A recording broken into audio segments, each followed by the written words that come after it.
Welcome to Creative Chess Channel. My name is Novikova Galina. I am a women FIDE master, and today is my next middle game lesson, which is called Unexpected Moves in Attack. So what are we going to speak about today? Sometimes when you are attacking and you need to find a good continuation, you are feeling that you are winning somewhere, but you try to find the solution and can't find the right move. Then probably you need to spend some more time and find some really crazy moves, which might be really killer moves. To show you some examples, couple of examples, I want to speak about the game which was played in 2008. Between Akopyan and Maxim Vachier Lagrave. Akopyan, he is a GM from Armenia, and he was playing white. Vachier Lagrave was playing black. Here it was white to move. Guys, I offer you to stop this video and try to find the move which was played by white. It seems that white is attacking, black king hasn't castled, and it's walking. And so what actually was white's move? So guys, ready? Here, if we speak about unexpected moves, so here only unexpected move could bring success to white, because actually Akopyan played bishop to h5. We can't understand from the first glance what is that. He's just giving a piece for no visible reason. But have a look, guys. First of all, we are taking the knight, yeah? So if black takes this, I think we can just take the knight, and position is disaster, total disaster. The king is in the center, attacked by pieces, very bad position. If to take, for example, with the knight, then guys, can you please find the move for white to play? Yeah, then you can just play knight e6, you're right. So it's a pin, black can't take. That's why actually they're losing the queen. What if we speak about normal, let's call normal moves? For example, if instead of this move white played just bishop to e2, black would just calmly, quietly played king to g7, and that's all. So you need to create some other moves to go on with the attack. Okay, bishop h5 was played in the game. Vachier Lagrave played queen to e7, protecting the knight because the knight was under attack. Okay, you may ask, so what if black goes king g7, which seems quite a normal move, yeah? So we are protecting the knight. But in this case, white would go on with our fierce plan of demolishing all the pawns around the king. Now, so you see that the bishop can be taken. Of course, it's impossible to take with a pawn. Guys, why again? So the question to you. Yeah, because here the same fork, yes, the same fork. So you can't take like this.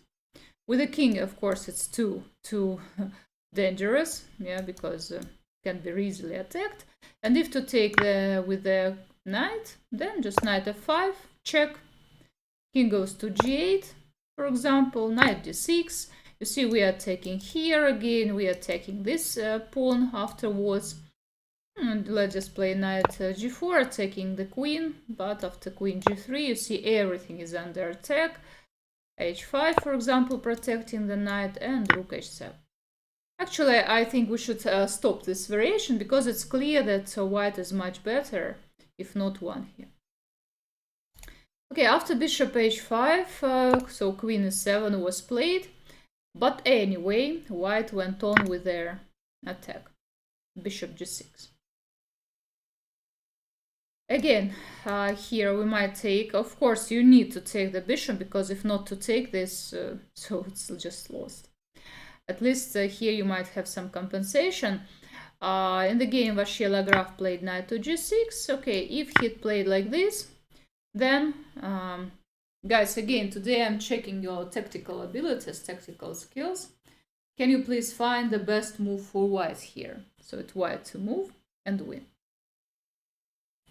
Yeah, so here, in this case, white can just take. Yes, so take, check. And of course, if black takes, then you're losing the queen. And yes, you may say that here we have 2 rooks for the queen. But here, of course, rooks are weaker than the queen, because I have already told you, and I repeat, that in such positions, when the queen is playing against 2 rooks, very important is the position of the king. The king is too open. The knights can jump and try to actually to checkmate the king, so it's very difficult to play with rooks here because the king is under attack.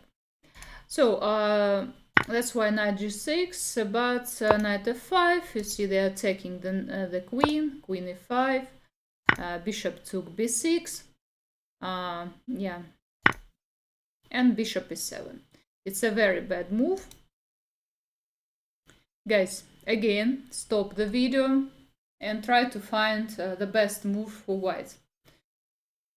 So actually after this move, black just preferred not to go on, so they just resigned. So what's to play here?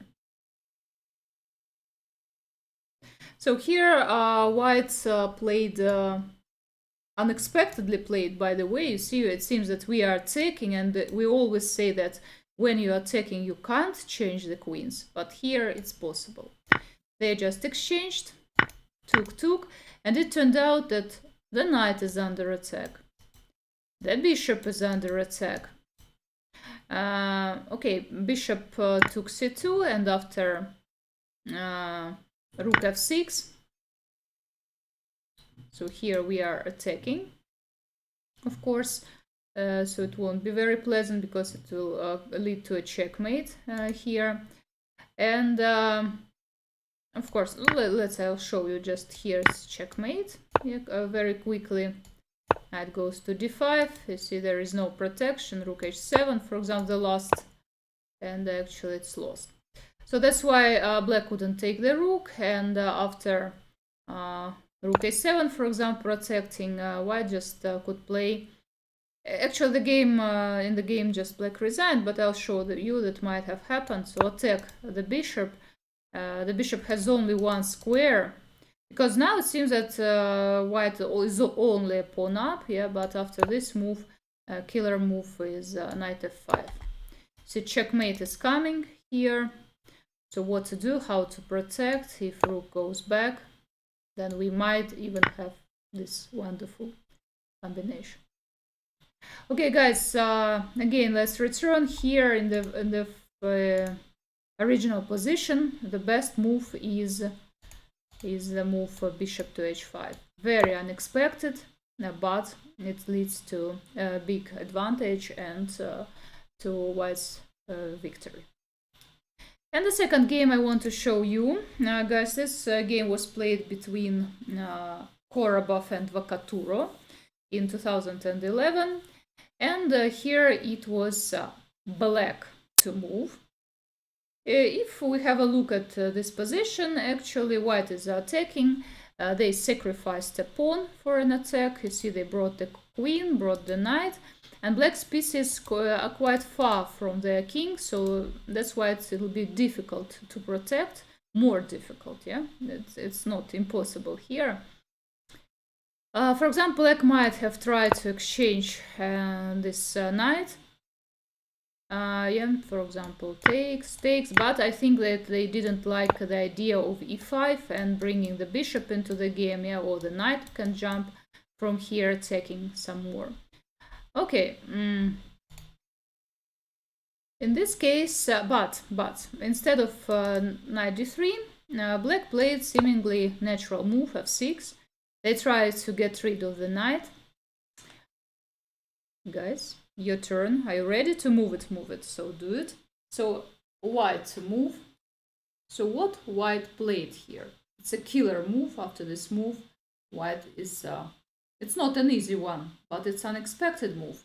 because today we're speaking only about unexpected moves in the attack. So, yeah, okay, guys, here Korobov, Anton Korobov, GM from Ukraine, played rook to d8 unexpectedly. You can't believe what's a crazy move. He's given a rook. In the game, Vocaturo didn't take the rook. He played fe, but okay, so our first question is why not to take? In this case, you just played queen f7. King goes to h8. Queen goes to e7. Bishop to d7, for example, because we were taking the rook. And here you see that knight goes to f7, for example, king g8. So we are taking everything. And actually already checkmate in 2 is coming.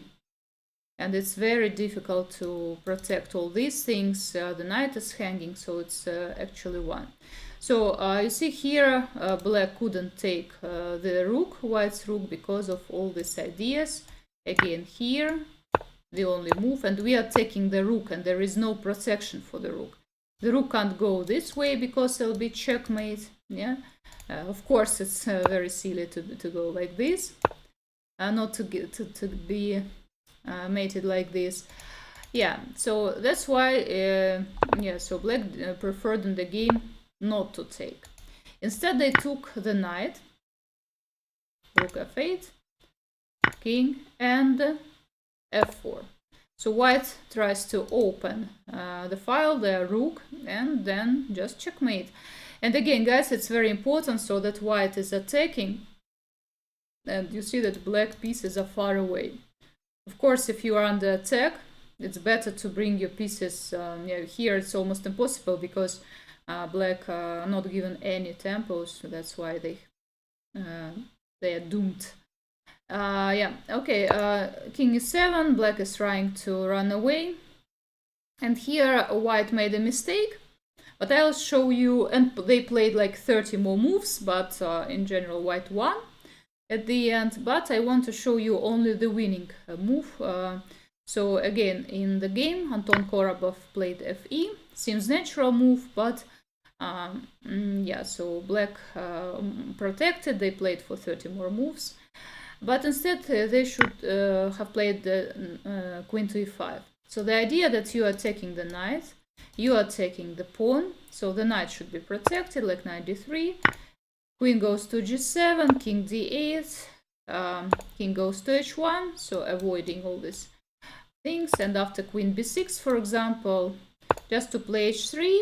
And then after this, when your king, our king, is without any threats, then we can push f5, f6, f7, and the black just can't stop this.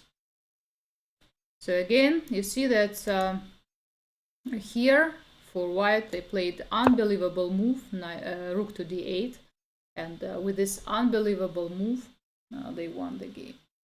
You see, guys, that sometimes you should look for really crazy moves in the attack. Yes, if you calculate this doesn't work, this doesn't work, so all natural moves don't work, then you should understand that there might be some crazy move like rook d8 or bishop h5, which we saw in the previous games. So guys, let's play creative chess. Yeah, so I hope you liked the video. Please subscribe to my YouTube chess channel. See you in my next videos, and bye bye.